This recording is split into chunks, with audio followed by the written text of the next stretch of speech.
We believe jobs must be offered to American workers first. I didn't change my mind. I've always felt we have to have the most competent people in our. We need smart people coming into our country. This is the second time Trump is clarifying that he supports the H-1B visa. So why is there still confusion? A fierce battle has erupted among Donald Trump supporters over the highly debated H-1B visa program. Indians make up over 70% of the H-1B visa recipients. Now it is this dominance of India that has caught the attention of MAGA Republicans. It's about taking American jobs and bringing over essential who have become indentured servants at lower wages. This camp is now arguing against Indian tech workers using the same logic they apply to low-skilled migration from Mexico and Central America. So it's important to know what the data tells us, as this debate has both political and economic ramifications. Let's find out.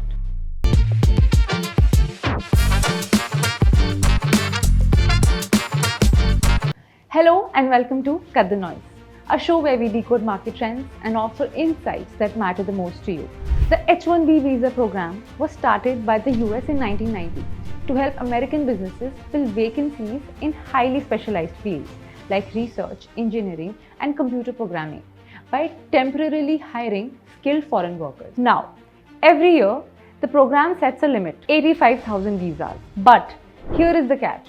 Not all jobs are part of that limit. Universities, non-profits, and research organizations are often exempt from this limit. So the actual number of approvals is a lot higher. During his first presidency, Trump was very vocal about scrapping the program. You see, the American working class has long been hit by unemployment, low wages, inflation, and a housing crisis. Election talk often blames low-skilled migrants for taking jobs and lowering wages. And Trump has tapped into anti-immigrant sentiments, extending his jobs are being stolen rhetoric to skilled workers in high-paying roles. But this time, he has completely shifted his stance, backing his allies Elon Musk and Vivek Ramaswamy in supporting the visa program. These allies have also called for reforms in the H-1B visa program. Many tech companies are often accused of using the H-1B visa program to hire mid-level workers at lower pay than Americans. And it's not entirely wrong. There was an analysis which showed that in 2023, nearly 70% of H-1B visas granted to Indian professionals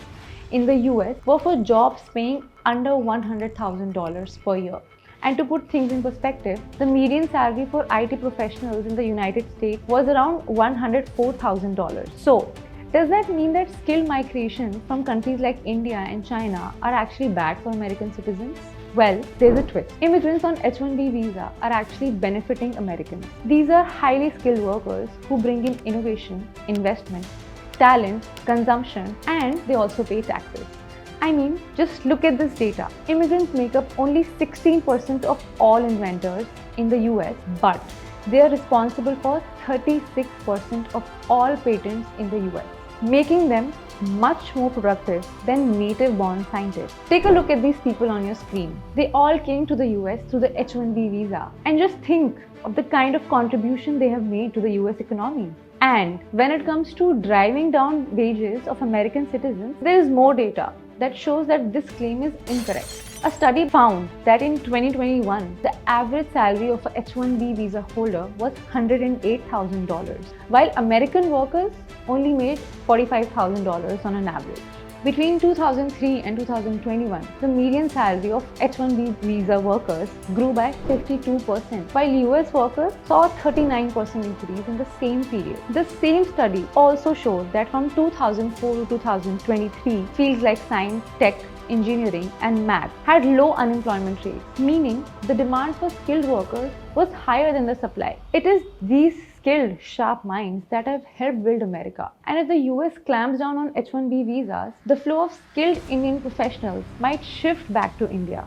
And India might just be ready for it. With improved infrastructure, a skilled workforce, and a booming startup ecosystem, India would be more than happy to absorb this returning talent. What's your take on the H-1B visa debate? Drop your thoughts in the comments. And if you like the content, do share our video and don't forget to subscribe to Grip's YouTube channel. Thank you. Investments in debt securities, municipal debt securities, securitized debt instruments are subject to risks including delay and or default in payment. Read all the offer related documents carefully.